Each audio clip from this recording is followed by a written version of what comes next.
नमस्कार दोस्तों, तो बताइए आप सभी कैसे हैं। मैं आपका एसके सर और आज लेके मैं हाजिर हूं आपका क्लास 10th का एक्सरसाइज 1.2। तो मैं शुरू करता हूं आज के एक सुविचार से। क्लास का मैं स्टार्ट करता हूं कि वक्त से लड़कर जो नसीब बदल दे, इंसान वही जो अपनी तकदीर बदल दे। कल क्या होगा कभी मत सोचो, कल क्या होगा कभी मत सोचो, क्या पता कल वक्त खुद अपनी तस्वीर बदल दे। जी हाँ दोस्तों, मैं क्लास को अब शुरू करता हूं और आज मैं बताने जा रहा हूं कि आपको जो है से एचसीएफ और एलसीएम निकालना है अभाज्य गुणनखंड विधि से, और निकालने के बाद आपको इसको जांच भी करना है। मैं पिछले वीडियो में मैंने बताया था अभाज्य गुणनखंड विधि से कैसे तोड़ते हैं, इसको मैं बताया था। और जो है से मैंने एचसीएफ और एलसीएम निकालना सिखाया था अभाज्य गुणनखंड विधि से। आज मैं एलसीएम और एचसीएफ अभाज्य गुणनखंड विधि से निकालना भी सिखाऊंगा और निकालने के बाद जांच कैसे होता है ये भी बताऊंगा, जो आपको बोर्ड एग्जाम में ये सवाल जो है से 2 अंक में या फिर ऑब्जेक्टिव में पूछे जाते हैं। तो मेरे साथ आप वीडियो के अंत तक, क्लास के अंत तक बने रहें और क्लास को एंजॉय करें। तो चलिए मैं क्लास को शुरू करता हूं। पहला आपका जो सवाल है 96 और 404, 96 और 404 का क्या करना है, एचसीएफ और एलसीएम भी निकालना है। और एक जो है आपका 2 संख्याओं का गुणनफल गुने एचसीएफ गुने एलसीएम, ये आपका जांच करने का ये फॉर्मूला हो गया कि जब 2 अंक होगा तो आप एलसीएम और एचसीएफ को जांच कैसे कीजिएगा। ये आपका यहाँ पे जो है फॉर्मूला रहा कि 2 संख्याओं का गुणनफल बराबर होना चाहिए एचसीएफ और एलसीएम के गुना करने के बाद। तो सबसे पहले जो दिया गया संख्या है उसका एलसीएम और एचसीएफ निकाल लेते हैं, उसके बाद जो है हम लोग जांच करेंगे। और ये क्लास 10th के बोर्ड एग्जाम में जो है ये 2 नंबर का ऐसे सवाल पूछे जाते हैं। आप जो है प्रीवियस ईयर का क्वेश्चन जाके देख सकते हैं। मैं पहले भी बताया हूं कि मैं आपको जो है 2027 बोर्ड एग्जाम का मैं आपको तैयारी करा रहा हूं और मैं वो सारे सवाल जो है एक्सप्लेन कर रहा हूं जो संभावित जो है प्रश्न है एग्जाम के लिए, उन सभी को मैं आपके सामने लेकर आता हूं। मेरा जो आधार होता है वह एनसीईआरटी मैथ्स और डॉक्टर केसी सिन्हा मैथ्स, इन दोनों से मैं आपको जो है जो वीवीआई क्वेश्चन है, जो इंपॉर्टेंट क्वेश्चन है, जो प्रीवियस 10 सालों से पूछे जाते हैं, उसी के आधार पर मैं लेके आपके सामने हाजिर होता हूं। ठीक है, तो यहाँ पे आपका 96 है और 404 अर्थात 404 है। सबसे पहले क्या करते हैं कि इसका गुणनखंड करते हैं। तो 96 का गुणनखंड 2 से भाग दीजिएगा। 2 से भाग देने का मतलब होता हाफ करना, 48 होगा। फिर 2 से 2 दूना 4, 4 दूना 8, 24 हो जाएगा। फिर 2 से 12, फिर 2 से 6 और फिर 2 से भाग लगाइएगा तो ये 3 आ जाएगा। अर्थात 96 का जो है आप 2 तरीके से लिख सकते हैं, पावर में लिख दीजिए और नहीं तो आप गुणनखंड में लिख दीजिए, आपकी जैसी इच्छा। तो मैं पावर में लिखता हूं 1 2 3 4 5, 2 की पावर 5 है और ये आपका 3 है। 404 को तोड़िएगा तो ये हो जाएगा 2 दूना 4, 0 2 दूना 4 और ये फिर 2 से तो 101 और 101 खुद जो है अभाज्य संख्या है तो ये तो अब टूटेगा नहीं। 404 का हो गया 2 का पावर 2 गुने 101। अब हमें इसका देखना है एचसीएफ देखना। पहले हम एचसीएफ देख लेते हैं, हाईएस्ट कॉमन फैक्टर। इन दोनों में कॉमन क्या है, यहाँ 2 के पावर 2 है, यहाँ 2 के पावर 5 है, यहाँ 2 के पावर 2 दोनों में मिल जाएगा। और कुछ मिलेगा, 3 है इसमें 3 नहीं है, यहाँ 101 है इसमें 101 नहीं है। अर्थात सिर्फ 2 का पावर 2 यानी 2 गुने 2, इसमें भी 2 गुने 2 मिल जाएगा और इसमें भी 2 गुने 2 मिल जाएगा। इसको आसानी से समझने के लिए मैं आपको ऐसे भी समझा सकता हूँ कि 2 गुने 2 गुने 2 गुने 2 गुने 2, 1 2 3 4 5 और यहाँ पे 3 है और फिर यहाँ पे 2 गुने 2 और ये आपका 101 है। आपको कॉमन लेना है। कॉमन का मतलब जो दोनों में मौजूद हो। तो देखिए 1 1 2 यहाँ पे मिल गया, फिर 1 2 यहाँ पे मिल गया और कुछ मिल रहा है नहीं, तो 2 दूना 4। तो आप ऐसे भी लिख सकते हैं। मैंने आपको पावर में डायरेक्ट दिखाया कि यहाँ 2 के पावर 5, यहाँ 2 के पावर 2 है, 2 के पावर दोनों में है, 2 का स्क्वायर, ये 4 जो है आपका एचसीएफ हो गया। अब आपके मन में होगा कि एलसीएम बता दीजिए। तो एलसीएम कैसे निकालेगा इसको देख लीजिए। एलसीएम निकालने के लिए आप क्या कीजिए, अधिकतम यहाँ पे जो है 2 के पावर 5 है, यहाँ पे 2 के पावर 2 है, तो आपको जो है पावर अधिकतम वो लीजिएगा, यानी 2 के पावर 2 और 2 के पावर 5 में अधिकतम 2 के पावर 5 ले लीजिए। ठीक है, अब 2 की कहानी खत्म है। अब जो बच गया देख लीजिए, और कुछ कॉमन है नहीं है, कॉमन होता तो और लिखते, कॉमन है नहीं, तो मैं क्या करूंगा, जो बच गया उसको लिख के मैं गुना कर दूंगा। तो यहाँ पे 3 गुने 101, 2 के पावर 5 का मतलब होता है 32 होता है, 2 दूना 4 दूना 8 दूना 16 दूना 32, और यहाँ पे 32 गुने 3 गुने 101 101, 32 तिहाई 96, 32 तिहाई 96, 3 दूना 6 3 दूना 96, और 96 में 101 से गुना कीजिएगा तो ये आ जाएगा 96 आ जाएगा, 9696 आ जाएगा। तो आपका एचसीएफ तैयार है और आपका एलसीएम ये भी आपका तैयार है। आपको क्या करना है, तो अब जांच करनी है।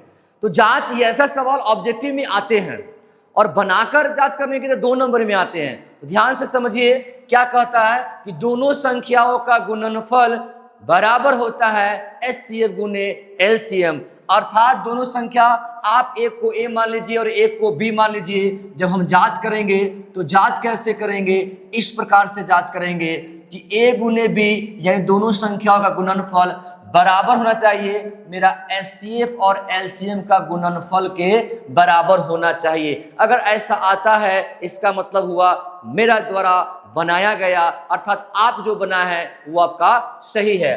तो पहली संख्या जो है आपका 96 है और दूसरी संख्या को हमने मान लिया 404। एक संख्या किसी एक को आप ए मान लीजिएगा, दूसरे को बी मान लीजिएगा, उसके बाद में एचसीएफ और एलसीएम को गुना कर दीजिएगा।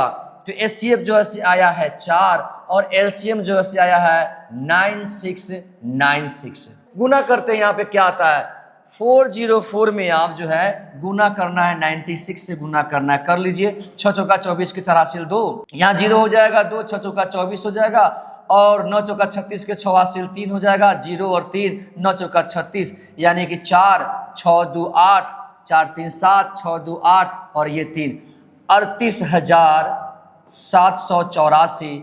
अब मुझे ये देखना है कि ये 96 में 4 से गुना 96 में 4 से गुना करने के बाद 38,784 आता है कि नहीं। अगर आता है इसका मतलब हमने जो बनाया वो सही है। चेक कर लेते हैं। 4 6 24 के 4 हासिल 2 और 4 9 36 36 को 2 38 के 8 हासिल 3 होता है, फिर 24 3 27 के 7 हासिल 2 2 हो जाएगा, 9 चौका 36 36 को और 2 38 हो जाएगा, अर्थात 38,784 और इधर भी 38,784, अर्थात ये जो बनाया गया आपका एचसीएफ और एलसीएम है वो आपका सही है। ठीक है, तो अब चलता हूं अगला सवाल जो है से इसको आप नोट कर लीजिए, देख लीजिए, इसी पैटर्न पर आप इसे बनाने का प्रयास कीजिए, इसे बनाने का प्रयास कीजिए और देखिए कि सही होता है कि नहीं। मैंने जो बताया वो आपको समझ में आया कि नहीं आया। तो आई होप, आशा करता हूं ये आपको समझ में आ गई होगी। ओके, अब जो है से now we will start. Next question जो है वो है 36 है और 64 है, अर्थात 36 है और 64 है। तो हम क्या करते हैं, 36 और 64 को हम देख लेते हैं कि ये आपका क्या आता है। ठीक है दोस्तों, तो इसको जो है से आप देखिए। अगला सवाल को देखते हैं। आपका 36 है और 64 है। पहले इसको गुणनखंड करते हैं, 2 से भाग दीजिए तो 4 9 36 होता है ना, तो 3 तिहाई 9 और 2 दूना 4 4 9 36 यही होगा। 64 को तोड़िएगा तो आप 2 गुने 2 दूना 4 दूना 8 दूना 16 दूना 32 दूना 64 6 1 2 3 4 5 6 ये आएगा। तो आप ऐसे लिख दीजिए, नहीं तो पावर में लिख दीजिए। मैं बार बार बोल रहा हूं कि आपकी जैसी इच्छा वैसे। आपको एचसीएफ निकालना है, कॉमन ले लीजिए 1 2 ये 2, फिर जो है और कुछ नहीं, और कुछ नहीं है। अब जो है से कॉमन कुछ नहीं होगा, सिर्फ जो है से 2 गुने 2 ही आया, यानी कि एचसीएफ आपका 4 हो गया। और क्या इसको पावर में लिखते तो क्या नहीं होता, बिल्कुल होता जी। 2 स्क्वायर है 3 स्क्वायर है, यहाँ 2 के पावर क्या है 6 है, यही ना है। तो कॉमन में क्या होता है, एचसीएफ में क्या होता है हाईएस्ट कॉमन। तो कॉमन यहाँ पे 2 के पावर 2 और 2 के पावर 6 है, तो दोनों मिलता क्या, 2 के पावर 2 ही नहीं मिलता। तो या ऐसे पावर से लिख लीजिए या फिर आप ऐसे गुणनखंड से लिखिए, बात एक ही है। ठीक है, अब एलसीएम को देख लेते हैं, एलसीएम क्या आता है। एलसीएम को देख लिया जाए, एलसीएम क्या आता है। एलसीएम के लिए 2 के पावर 2 है, 2 के पावर 6 है, तो क्या लेना है, बड़ा पावर को लीजिएगा, 2 के पावर 6 लीजिएगा। अब क्या जो बच गया सो 3 के पावर 3 स्क्वायर है, उसको लिख लीजिए। 2 के पावर 6 यानी कि 64, और यहाँ पे 3 का स्क्वायर 3 3 9 गुना कीजिएगा तो 9 चौका 36 के 6 हासिल 3, और 9 छक 54, 54 और 3 57, 576 जो है से एलसीएम हो गया। तो एचसीएफ आपका 4 आया और एलसीएम आपका 576 आया। अब क्या करना है, जांच करना है, और जांच के लिए मैं क्या बताया था कि 2 संख्याओं का गुणनफल बराबर एचसीएफ गुने एलसीएम। तो देख लिया जाए, 2 संख्याओं का गुणनफल ये हो गया और एचसीएफ गुने एलसीएम आपका ये हो गया। चलिए इसको जांच करके देखते हैं कि क्या आता है। तो ए गुने बी, एक संख्या को मैं मान लेता हूं ए और दूसरा संख्या को मैं मान लेता हूं बी। एचसीएफ आपका जो है से 4 है और एलसीएम जो है से 576 है। गुना कर लेता हूं, गुना कीजिए 4 से, 4 छक 24 के 4 हासिल 2, 7 चौका 28 जो 30 के 0 हासिल 3, 5 चौका 20 और 3 23, मतलब कि 2304। अब इधर 64 को गुना कर लीजिए 36 से, तो ये हो गया 6 चौका 24 के 4 हासिल 2 और 36 2 38, और फिर यहाँ 4 12 के 2 हासिल 1, 18 1 19। देख लेते हैं क्या आता है। ये आपका 4 हो गया, 8 2 10 हो गया, और ये आपका 9 3 12 1 3 हासिल 1 और 1 1 2 23 0 4, यहाँ भी 23 0 4, अर्थात आपका दोनों का गुणनफल जो है 1 आया, अर्थात आपने जो बनाया वो आपका सही है। तो इस तरीके से आपको सवाल पूछेगा, आपको इसे बना लेनी है। ठीक है दोस्तों, आपके मन में सवाल होगा कि इस सवाल को भी देख लिया जाए। ठीक है, तो इसको देखिए, यहाँ पे 32 है और ये आपका 80 है। इसको आप क्या कीजिए कि गुणनखंड तोड़ लीजिए। 2 दूना 2 के पावर 5 अगर डायरेक्ट में लिख दूं, चलिए मैं डायरेक्ट ले देता हूं। 2 दूना 4 दूना 8 दूना 16 दूना 32, तो ये आपका जो है 2 के पावर 5 32 का गुणनखंड हो गया। आपके मन में होगा 80, 80 को तोड़ लीजिए, 80 को तोड़िएगा तो 8 16 25 80 होता है ना, तो 2 के पावर 4 गुने 5, 2 दूना 4 दूना 8 दूना 16, 2 के पावर 4 16 और 16 25 80। अब मन में होगा इसको कि हम पहले एचसीएफ निकाल लें, तो एचसीएफ जब निकालने जाइएगा 2 के पावर 4 है, 2 के पावर 5 है, यानी 2 के पावर 4 हाईएस्ट जो है से कॉमन यही ना होगा, तो 2 के पावर 4 माने 16 आपका जो है एचसीएफ हो जाएगा। एलसीएम की बात कीजिएगा तो 2 के पावर 4 है, 2 के पावर 5 है, तो 2 के पावर 5 ले लेना है, बराबर लेना है, और यहाँ पे 5 है, लिख दीजिए। 2 के पावर 5 का मतलब क्या होता है, 32 होता है, और 32 में 5 से गुना तो शायद 160 होता है, 32 25 160, 5 गुना 10 के हासिल 1, 3 5 3 15 1 116 160। 160 आपका क्या हो गया, एलसीएम हो गया। क्या हो गया, एलसीएम होगा। और आपके मन में होगा कि अब इसको जो है से आप जांच करके बता दीजिए। तो आइए जो है इसका जो है से आप जांच भी देख लीजिए कि क्या बराबर होता है कि नहीं। क्या जांच में बताया था कि दोनों संख्याओं का गुणनफल बराबर एचसीएफ गुने एलसीएम, एचसीएफ गुने एलसीएम होता है। पहला संख्या जो है सबका 32 है और दूसरा संख्या जो है 80 है। एचसीएफ जो है सबका 16 आया है और एलसीएम जो है आया है 160 आया है। एलसीएम क्या आया, 160 आया है। आइए गुना करते हैं।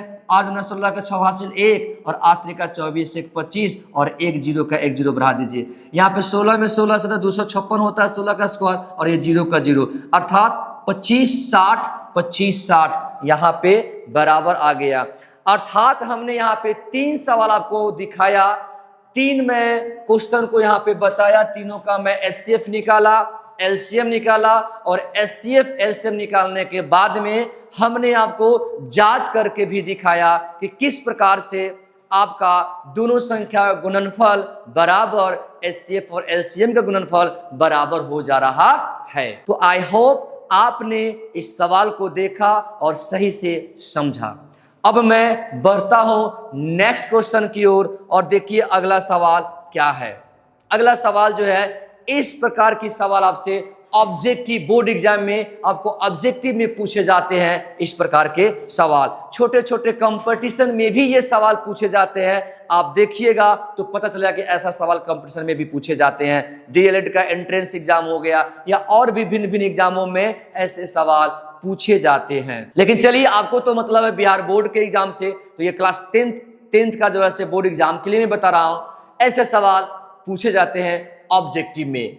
क्या दिया हुआ है? तो एचसीएफ दिया गया है 4 और आपको निकालना है एलसीएम निकालना है। क्या करना है, कैसे बनाना है? तो इसको बनाने के लिए आपको वही काम करना है। क्या करना है कि दोनों संख्याओं का गुणनफल बराबर एचसीएफ गुने एलसीएम। ये हो गया आपका सूत्र, हो गया मेन जो है फॉर्मूला हो गया। निकालना क्या है? एलसीएम। तो एलसीएम बराबर हो जाएगा दोनों संख्याओं का गुणनफल में भाग कर देना आपको एचसीएफ से। आपको एलसीएम ज्ञात हो जाएंगे।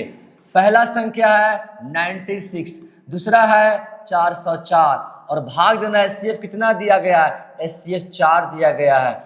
बस आप आसानी से जो है निकाल लीजिए, भाग दीजिएगा। 4 एकम 4, 0, 4 एकम 4, ऊपर बच गया 96 गुने 101, गुना कर दीजिए, जो आएगा वही आपका आंसर होगा। तो 101 में आप गुना करना है 96 से, 6 से तो 6 एकम 6, 0, फिर 6 एकम 6 हो जाएगा, फिर यहाँ पे 9, 0 और 9, 6, 9, 6, 9, 96, 96। इसका आंसर क्या आ जाएगा? 96, 96 जो है एचसीएफ। तो एचसीएफ तो दिया गया था 4, एलसीएम पूछ रहा था और एलसीएम कितना आएगा? तो 9696, यही आपका होगा एलसीएम। आइए एक और सवाल को देख लेता हूं। इसमें जो है एलसीएम दिया गया है, आपको एचसीएफ पूछ रहा है, बस यही फॉर्मूला लगेगा। एचसीएफ निकालना है ना, तो एचसीएफ बराबर क्या हो जाएगा? दोनों संख्या का गुणनफल और भाग दे देंगे इसमें एलसीएम से। अगर एलसीएम पूछेगा तो एचसीएफ से भाग दीजिएगा, एचसीएफ पूछेगा तो एलसीएम से भाग दीजिएगा। संख्या क्या है? एक संख्या 72 है, दूसरी संख्या 126 है और इसमें एलसीएम दिया गया है कितना? 504 दिया गया है, 504 दिया गया है। ठीक है दोस्तों, तो आइए इसको काट कूट कर देखते हैं कि क्या होता है। 4 से कट जाएगा, ठीक है, तो 4 से आप जो है डायरेक्ट यहाँ पे काट दीजिए। 26 चौका 126 चौका कितना? 504, 4 छक 24 के 4 हासिल 2, 4 दूना 8, 10 के 0 हासिल 1, 4 एकम 4 एक 5, 504। डायरेक्ट जो है 4 से आपका ये कट गया और ये 4 से जो है 72 कट जाएगा आपको कितना बार में? 18 चौका 72।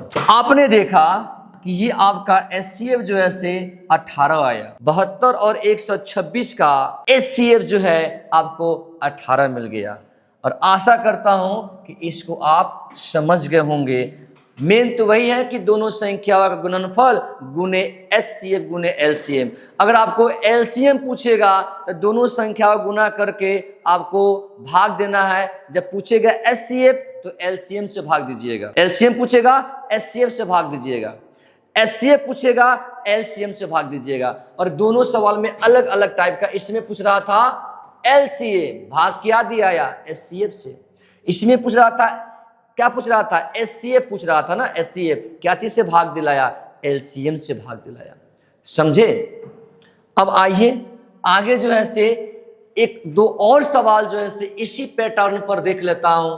एचसीएफ दिया हुआ है, एलसीएम पूछ रहा है, बता दीजिए किससे भाग देंगे? एचसीएफ से भाग देंगे ना। तो दोनों संख्याओं का गुणनफल और भाग देना है आपको एचसीएफ से। ठीक है, चलिए भाग दीजिए। तो आपका जो है 9 सते 63, 9 सते 63, 2 27, 9 तिया 27, यानी कि 306 में आपको 73 से गुना कर देना है और आपको जो आएगा वही होगा आपका आंसर होगा। ठीक है, तो चलिए कर दीजिए गुना। 306 में गुना कर दीजिए 73 से, तो 3 छक 18 के 88 1, 0 1, 3 3 9, 7 छक 42 के 2 हासिल 4, 0 4 और 7 त्रिका 21, यानी कि 8 3 9 4 3 हासिल 1 और 21 को 22, 22,338। क्या आया? गुना करने पर आपको 22,338 जो है आपका क्या आया? ये आपका एलसीएम आया। ठीक है, समझ गए होइएगा। अब जो है एक और सवाल है, इसको क्यों छोड़ने जाए, इसको भी देख लेते हैं। एचसीएफ दिया गया है, निकालना है एलसीएम, तो इसी प्रकार का तो है। एलसीएम बराबर दोनों संख्याओं का गुणनफल भाग दे देना है एचसीएफ से।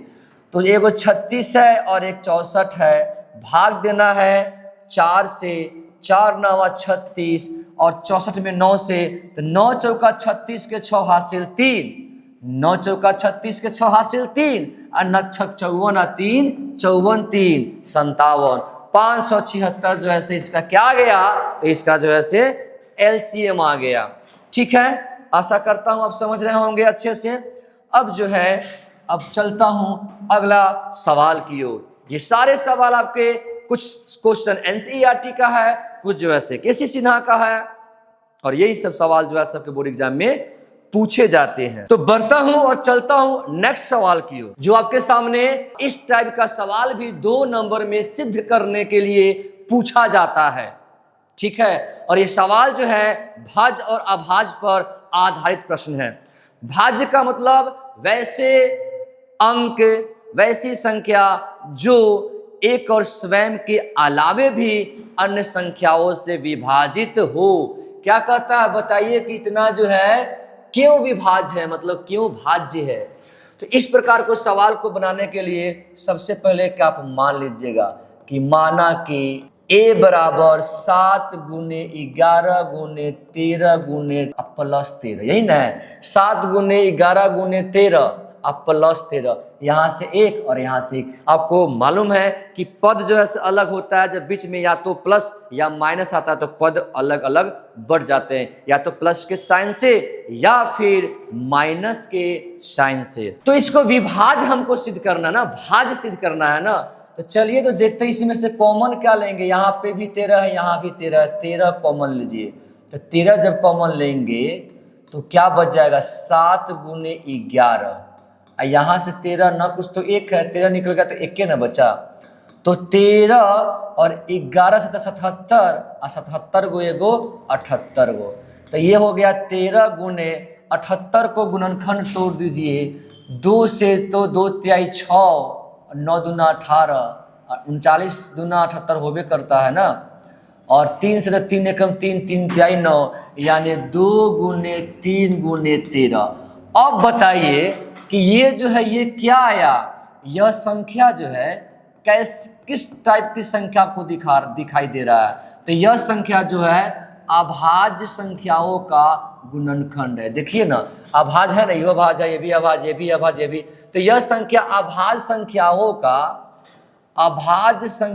का क्या है? तो अभाज्य संख्याओं का गुणनखंड है, अभाज्य संख्याओं का गुणनखंड है, या यूं कहीं गुना के रूप में गुणनफल है। ये संख्या क्या है? अभाज्य संख्याओं का गुणनफल है। अभाज्य संख्याओं क्या है? गुणनफल है, गुणनफल है। तो आप इसको बताइए, आपके जब अभाज्य संख्याओं का गुणनफल है तो ये पूरे संख्या क्या होगा? ये पूरे संख्या 13 से भी कट जाएगा, 2 से भी कट जाएगा, 3 से भी कट जाएगा, 13 से भी, अर्थात क्या इस संख्या में एक और स्वयं के अलावा अन्य संख्याओं से भी भाग लग रहा है, अर्थात यह क्या है? भाज्य होगा। तो हमने यह दिखा दिया कि यह संख्या अभाज्य संख्याओं का गुणनफल है। अतः लिखिएगा अतः यह भाज्य संख्या है, अतः यह भाज्य संख्या है। और इस टाइप से जो है आप बना दीजिएगा, ये आपका 2 मार्क्स मिल जाएगा। तो ऐसे सवाल जो है आपको 2 नंबर में पूछे जाते हैं। इसी टाइप का एक और सवाल है, इसको भी देख लेते हैं। इसको भी आपको भाज्य संख्या सिद्ध करना है। तो पहले आप जो भी दिया हुआ है उसे क्या कीजिए कि आप a मान लीजिए, कि माना कि a बराबर 5 गुने 7 गुने 13 प्लस 5। देखिए प्लस हो गया, तो यहाँ पे प्लस माइनस क्या करता है? पद को अलग अलग विभक्त कर देता है, अलग अलग बांट देता है। इसमें देखिए 5 और यहाँ पे 5 आपको कॉमन ले, यहाँ पे जो है कॉमन क्या है? 5 कॉमन है। जब यहाँ 5 कॉमन लीजिएगा तो बच जाएगा 7 गुने 13, और यहाँ पे नहीं कुछ तो एक गुणनफल के रूप में 5 निकल गया तो 1 बच गया। तो ये 5 गुना यह 13 सते 13 सते कितना, 13 सते 91 और 91 और 1 92, 13 सते 91 और 91 1 92, 92 हो जाएगा। 92 का गुणनखंड कर दीजिएगा तो ये हो जाएगा आपका 46 और ये आपका हो गया 23 हो गया। अर्थात जो 92 है वह क्या हो गया, वह गुणनफल अभाज्य में तोड़िएगा तो 2 गुने 2 गुने 23। अब यहाँ पे क्या दिखाई दे रहा है, तो ये सारे संख्या जो है यह खुद फिर जो है टूट गया, अभाज्य संख्या का गुणनफल हो गया। यह संख्या अभाज्य संख्याओं के गुणनफल के रूप में है, गुणनफल के रूप में है, गुणनफल के रूप में है।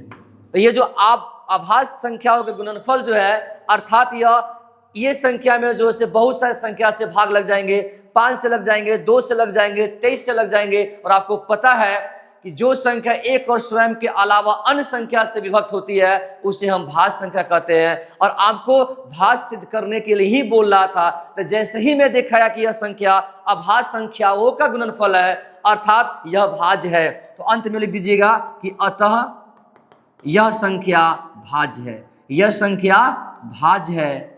और इस प्रकार से आपका ये सवाल डन हुआ। ऐसे सवाल आपके बोर्ड एग्जाम में 2 नंबर में पूछे जाते हैं। इसी तरीके से बनाइएगा, संख्या कुछ भी हो इसी प्रकार से कॉमन लेना है, तोड़ देना है अभाज्य में, और अभाज्य में जब टूट जाएगा तो आप बता दीजिएगा, बोल दीजिएगा कि हाँ यह संख्या भाज्य है। ठीक है, आगे बढ़ता हूं और नेक्स्ट सवाल को हम लोग देखते हैं। यह सवाल, हाँ इस टाइप का भी सवाल आपसे 2 नंबर में सिद्ध करने के लिए पूछा जाता है। जब भी इस चैप्टर एक्सरसाइज 1.2 को जब टच करेगा तो इस टाइप का एक सवाल आपसे पूछने को देखने को मिलता है हमारे बोर्ड एग्जाम में, कि सिद्ध करने के लिए पूछता है कि यह जो है से क्या कोई जांच करे कि क्या 6 के पावर n या यहाँ पे कुछ और भी संख्या दे देगा और कहेगा कि क्या यह अंतिम अंक इसका 0 पर समाप्त हो सकता है। ऐसे सवाल जो से देखने को मिलते हैं। तो 0 पर समाप्त कब होगा ये जान लीजिए कि जब तक उसका गुणनफल 2 और 5 नहीं आएगा। किसी संख्या का अभाज्य गुणनखंड जो है, अभाज्य गुणनखंड कह दीजिए या उसका गुना के रूप में गुणनफल कहिए, उस संख्या का गुणनफल 2 और 5 में आएगा तभी कोई संख्या 0 पर समाप्त हो सकता है, अन्यथा 0 पर समाप्त नहीं होगा।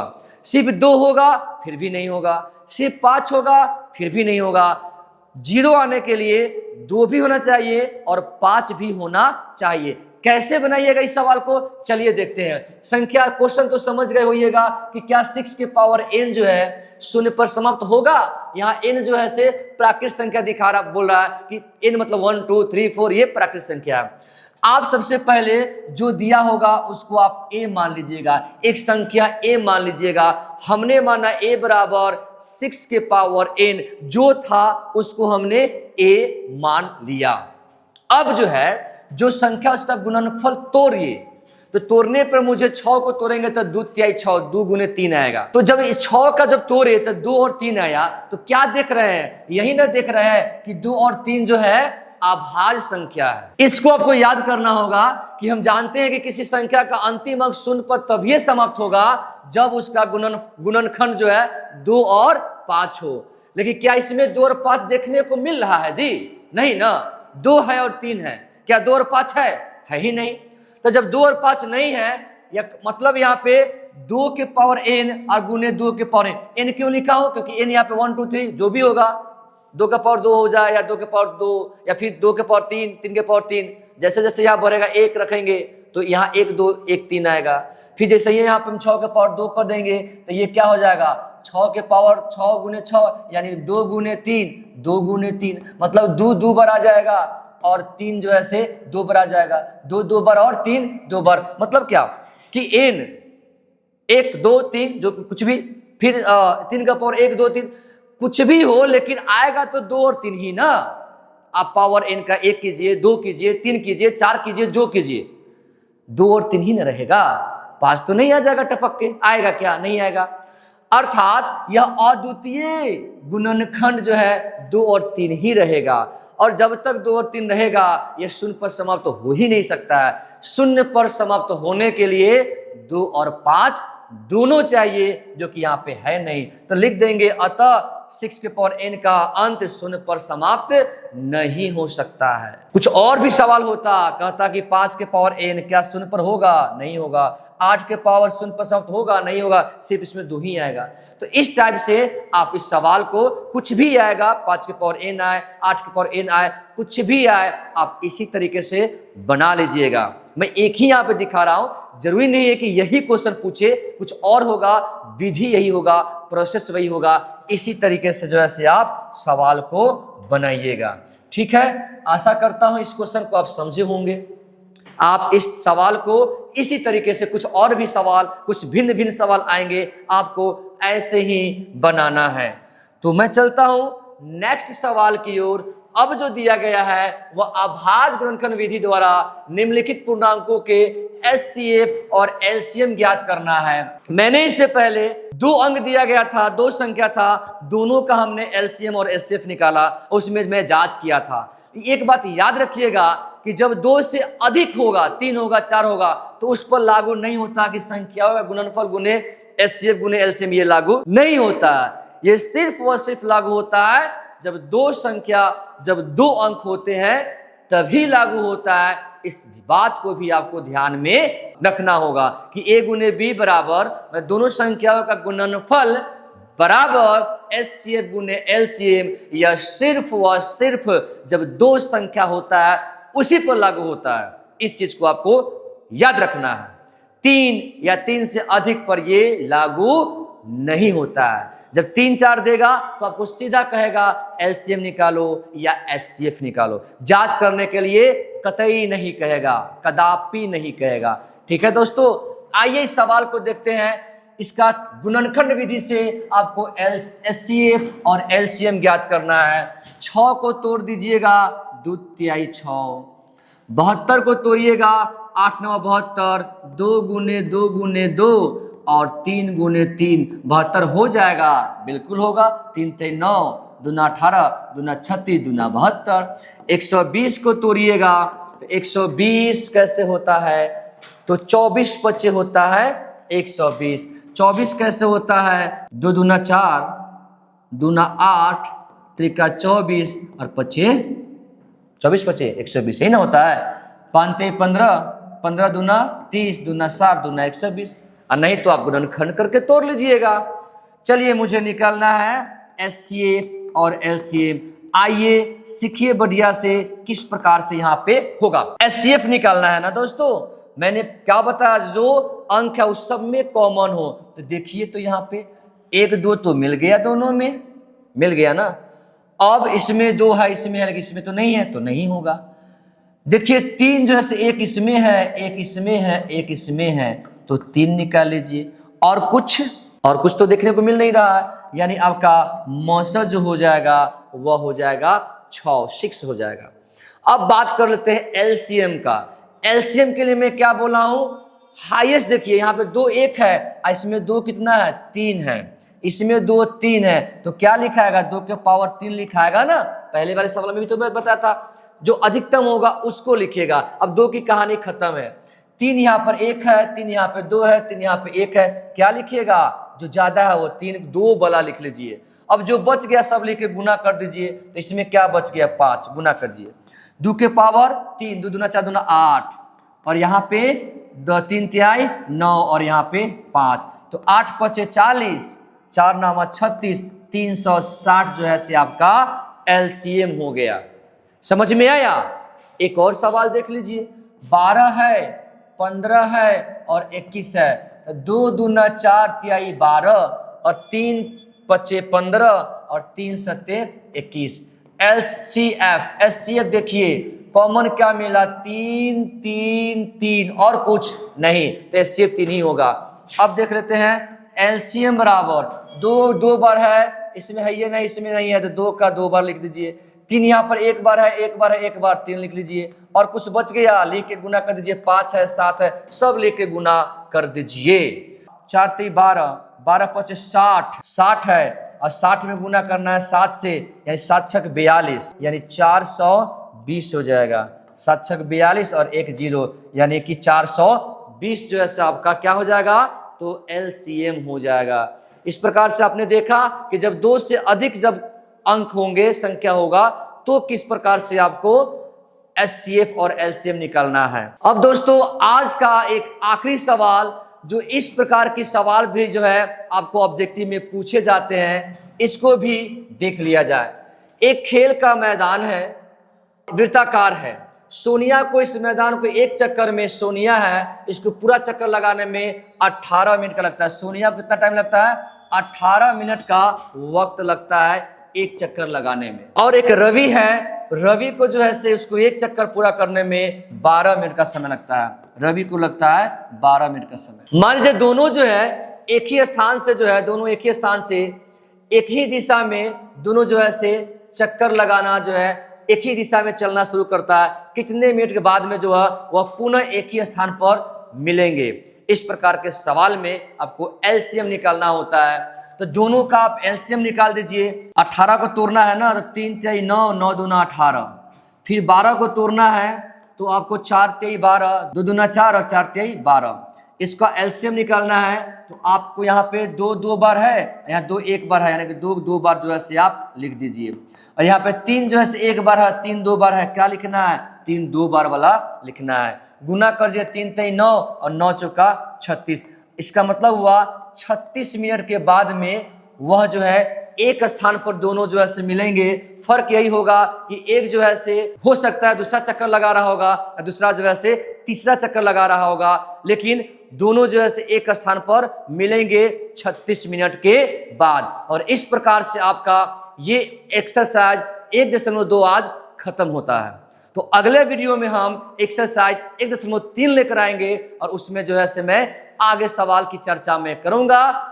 जो मैं पढ़ा रहा हूं आपको कैसा लग रहा है, समझ आ रहा है कि नहीं आ रहा है, आप कमेंट बॉक्स में जरूर कमेंट कीजिए। आपके कमेंट्स का मुझे इंतजार रहेगा। अगर समझ में आ रहा होगा तो मुझे आपका भर भर कर प्यार चाहिए। आप जो है से लाइक कीजिए, कमेंट्स कीजिए और मेरे वीडियो को जो है से अपने दोस्तों के पास शेयर कीजिए। इसी के साथ मैं आपसे विदा लेता हूं। जय हिंद दोस्तों, मिलता हूं फिर अगले वीडियो में।